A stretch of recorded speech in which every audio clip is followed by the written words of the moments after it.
रमजान का एक खूबसूरत दिन था। घर में सुकून भी था और खुशी भी। सारा, अबू बकर और हमजा बैठे बातें कर रहे थे कि आज रमजान में हम क्या नेकी कर सकते हैं। सारा ने मुस्कुराकर कहा, अम्मी कहती है रमजान में दूसरों का ख्याल रखना सबसे बड़ी नेकी है। ये सुनकर तीनों बच्चों ने फैसला किया कि आज वो मिलकर लोगों की मदद करेंगे।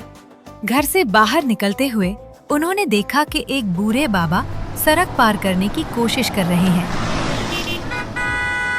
अबू बकर और हमजा बड़े अदब से बाबा का हाथ थामकर उन्हें महफूज तरीके से सड़क पार करवा दी।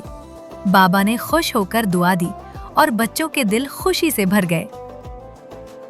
आगे चलकर उन्होंने कुछ जरूरतमंद लोग देखे।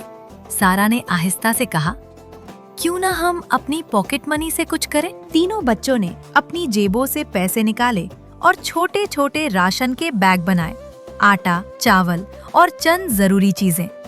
फिर वो राशन के बैग गरीब लोगों में बांटने लगे।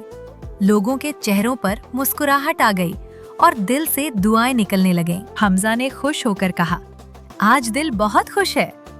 सारा ने नरमी से जवाब दिया, नेकी करने से दिल को सुकून मिलता है।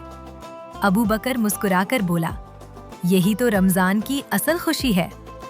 अम्मी ने प्यार से कहा, मेरे बच्चों, आज तुमने रमजान की असल रूह समझ ली है।